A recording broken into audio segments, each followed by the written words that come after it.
بسم اللہ الرحمن الرحیم۔ السلام علیکم پیارے دوستو، ایک مرتبہ نبی رحمت سرکار دو عالم صلی اللہ علیہ وآلہ وصحبہ وسلم اپنے مبارک حجرے میں تشریف فرماتے۔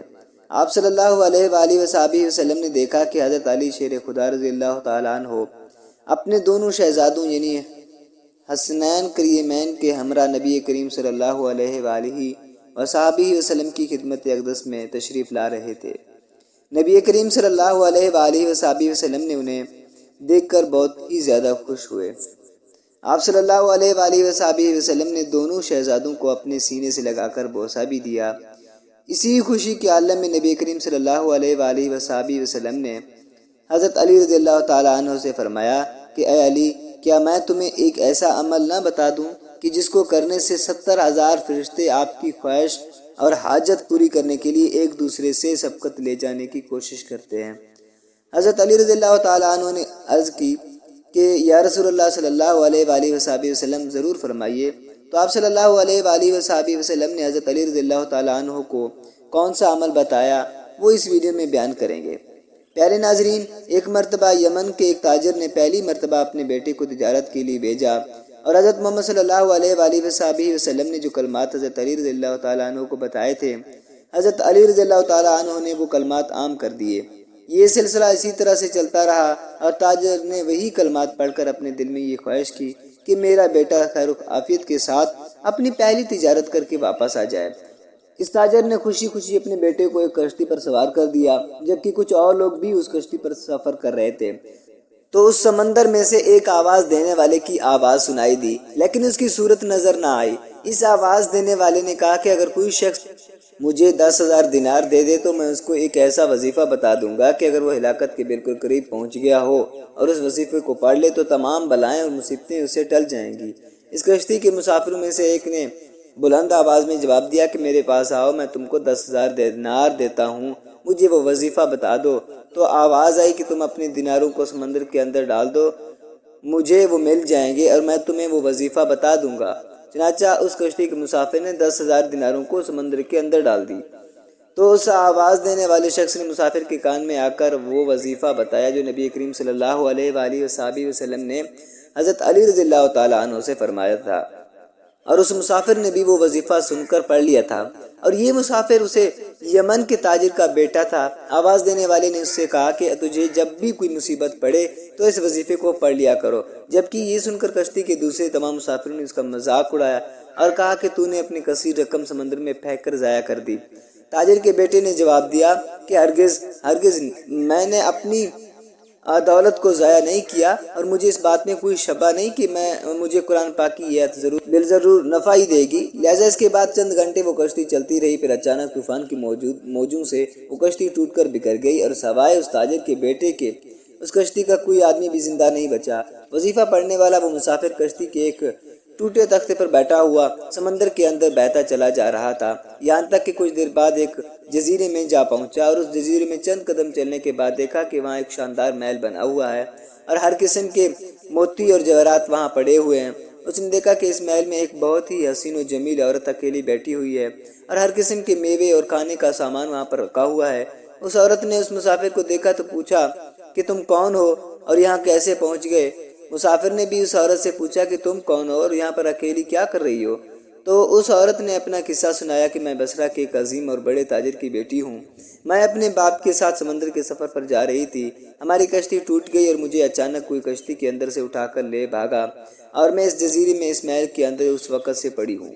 ایک شیطان ہے جو مجھے اس محل میں لے آیا ہے، وہ ہر 7ویں دن یہاں آتا ہے، لیکن میرے ساتھ صحبت تو نہیں کرتا، لیکن بوس و کنار ضرور کرتا ہے، اور آج اس کے یہاں آنے کا دن ہے، لہٰذا تم اپنی جان بچا کر یہاں سے بھاگ جاؤ ورنہ وہ شیطان تمہاری جان لے لے گا۔ ابھی اس عورت کی گفتگو ختم بھی نہ ہوئی تھی کہ وہاں ایک دم سے اندھیرا چھا گیا۔ عورت نے پھر سے کہا کہ جلدی یہاں سے بھاگ جاؤ کیونکہ وہ آ رہا ہے، ورنہ وہ تم کو ضرور جان سے مار ڈالے گا۔ چنانچہ وہ شیطان وہاں پر آ گیا، لیکن وہ مسافر یوں ہی وہاں پر کھڑا رہا۔ وہ شیطان جیسے ہی اس کو دبوچنے کے لیے آگے بڑھا تو اس مسافر نے وہ وظیفہ پڑھنا شروع کر دیا۔ وہ وظیفہ سنتی ہی شیطان زمین پر گر پڑا اور اس زور کی آواز آئی کہ جیسے پہاڑ کا کوئی ٹکڑا ٹوٹ کر زمین پر گر پڑا ہے۔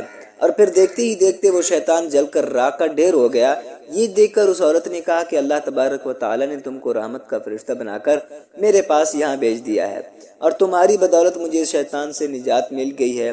پھر اس عورت نے مسافر سے کہا کہ یہ موتی اور جواہرات اٹھا لو اور محل سے نکل کر میرے ساتھ سمندر کے کنارے کی جانب چلو، وہاں سے کوئی کشتی تلاش کر کے یہاں سے نکل چلتے ہیں۔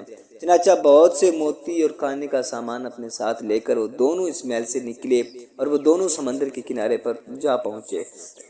وہاں ایک کشتی بصرہ کی جانب جا رہی تھی، وہ دونوں اس کشتی پر سوار ہو کر بصرہ جا پہنچے۔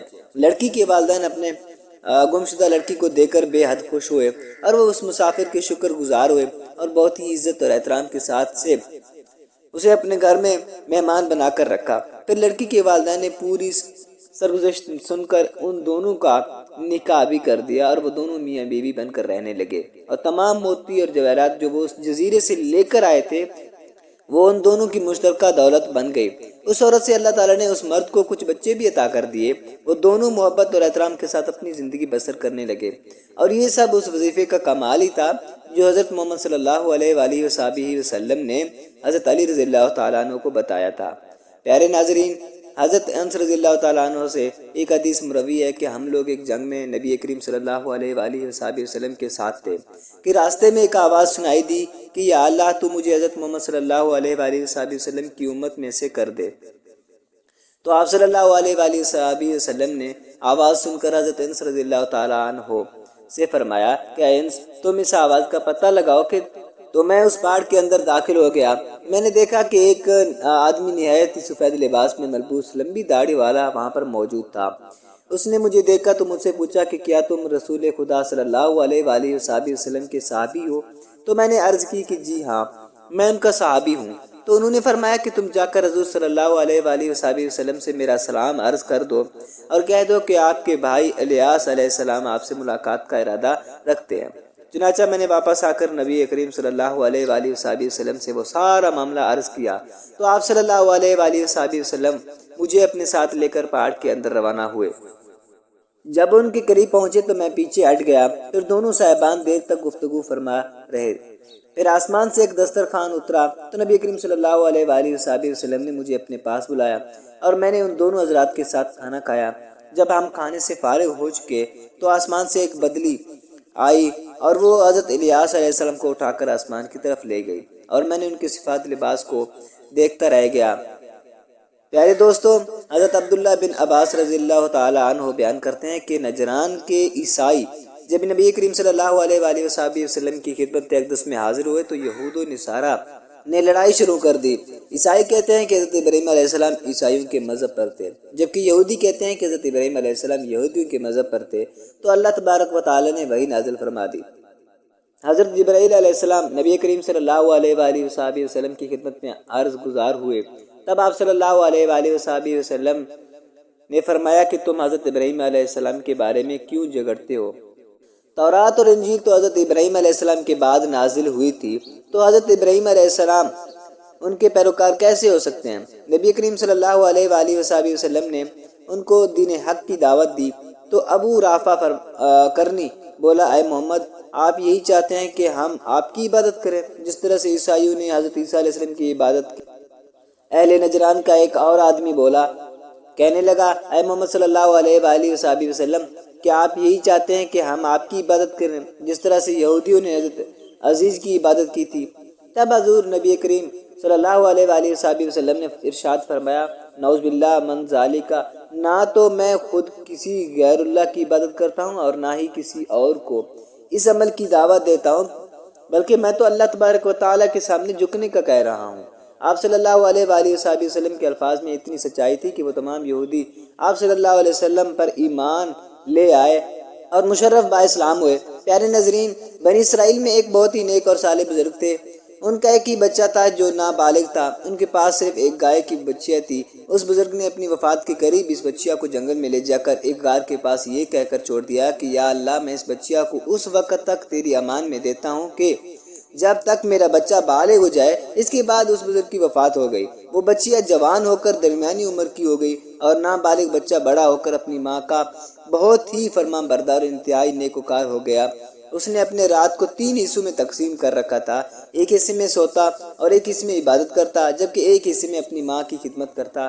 روزانہ جنگل سے لکڑیاں کاٹ کر لاتا تھا، پھر ان کو فروخت کر کے 1/3 رقم صدقہ کر دیتا تھا اور 1/3 رقم اپنی ذات پر خرچ کر لیتا تھا، جبکہ 1/3 رقم اپنی والدہ کو دے دیتا تھا۔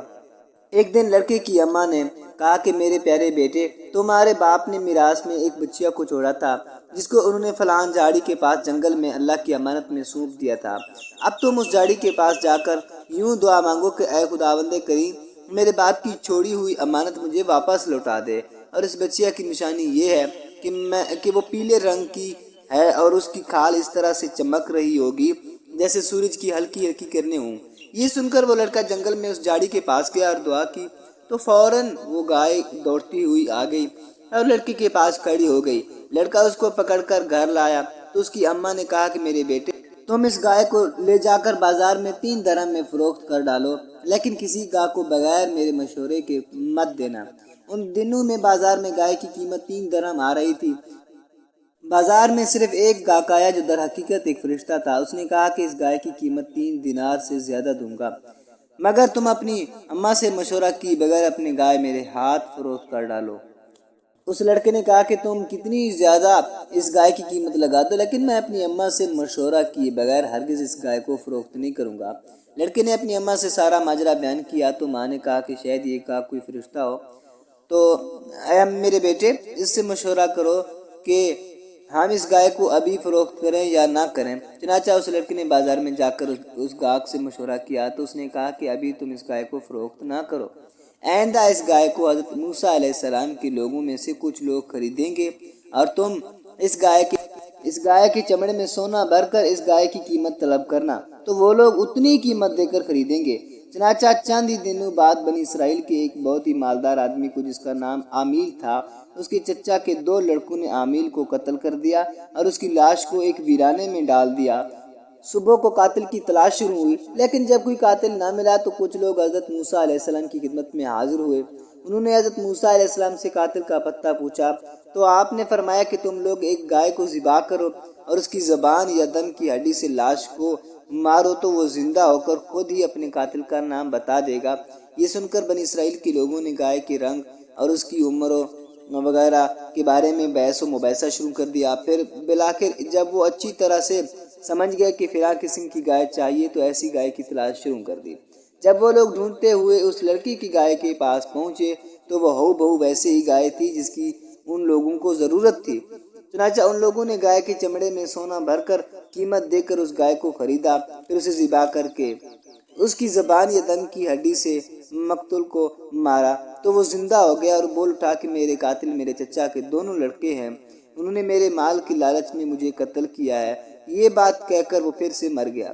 چنانچہ ان دونوں قاتلوں کو قصاص میں قتل کر دیا گیا، جبکہ اس بزرگ کا بیٹا جو اپنی اماں کا بہت ہی فرما بردار تھا وہ کثیر دولت سے مالا مال ہو گیا۔ پیارے دوستو، ایک مرتبہ حضرت علی رضی اللہ تعالیٰ عنہ اپنے دونوں شہزادوں یعنی حسنین و کریمین کے ہمراہ نبی کریم صلی اللہ علیہ وآلہ وسلم کی خدمت اقدس میں حاضر ہوئے۔ آپ صلی اللہ علیہ وآلہ وسلم نے دونوں شہزادوں کو اپنے مبارک سینے سے لگایا اور انہیں بوسہ بھی دیا۔ اسی وقت حضرت جبرائیل علیہ السلام وحی لے کر آپ صلی اللہ علیہ وآلہ وسلم کی خدمت اقدس میں حاضر ہوئے اور عرض کی کہ یا رسول اللہ صلی اللہ علیہ وآلہ وسلم، اللہ تبارک و تعالیٰ آپ کو سلام کہتا ہے اور دونوں شہزادوں کو اللہ سبحانہ و تعالیٰ نے جنت کا سردار بنا دیا۔ اس وقت نبی کریم صلی اللہ علیہ وآلہ وسلم کو اس قدر خوشی ہوئی کہ آپ صلی اللہ علیہ وآلہ وسلم نے حضرت علی رضی اللہ تعالیٰ عنہ کو یہ وظیفہ پڑھنے کے لیے فرمایا کہ جب تم کسی ایسی مشکل میں ہو کہ تمہیں اس کے حل کا کوئی امکان نظر نہ آئے تو یہ کلمات پڑھ لینا۔ اللہ تبارک و تعالیٰ آپ کے لیے 70,000 فرشتے بھیج دیں گے جو وہ کام پورا کرنے کے لیے ایک دوسرے کے آگے لپکیں گے اور ایک دوسرے پر سبقت لے جانے کی کوشش کریں گے۔ حضرت علی رضی اللہ تعالیٰ عنہ نے دست ادب جوڑ کر عرض کی کہ یا رسول اللہ صلی اللہ علیہ وآلہ وسلم، وہ کلمات کون سے ہیں؟ تو آپ صلی اللہ علیہ وآلہ وسلم نے ارشاد فرمایا کہ وہ کلمات یہ ہیں: بسم اللہ الرحمن الرحیم، سبحان اللہ و بحمدہ، سبحان اللہ العظیم، ان کلمات کو پڑھنے سے اللہ سبحانہ و تعالیٰ مدد فرماتا ہے۔ لہٰذا تمام مسلمان بہنوں اور بھائیوں سے میری گزارش ہے کہ جب بھی آپ کے بچے کہیں باہر جائیں یا کسی بھی مصیبت میں ہوں تو یہ کلمات ضرور پڑھ لینا، انشاءاللہ آپ کو اللہ سبحانہ و تعالیٰ کی طرف سے مدد ضرور پہنچے گی، اور ان کلمات کو پڑھنے والے کی ہر حاجت اور خواہش کے لیے 70,000 فرشتے اس کے معاون ہوں گے۔ اللہ تبارک و تعالیٰ سے دعا ہے کہ اللہ تعالیٰ میں نیکی کی بات کو سننے، سمجھنے اور اس پر عمل کرنے کی طاقت اور توفیق مرحمت فرمائے۔ میرا سنانا اور آپ کا سننا اپنی بارگاہ الہی میں قبول و منظور فرمائے، آمین یا رب العالمین۔ ناظرین، اگر آپ کو ہماری یہ ویڈیو پسند آئی ہو تو ویڈیو کو لائک کریں، شیئر کریں، چینل کو سبسکرائب کریں اور کمنٹ باکس میں اللہ تعالیٰ کے 99 ناموں میں سے ایک نام ضرور ٹائپ کریں۔ اگلی ویڈیو تک کے لیے اجازت دے دیجیے۔ اللہ حافظ۔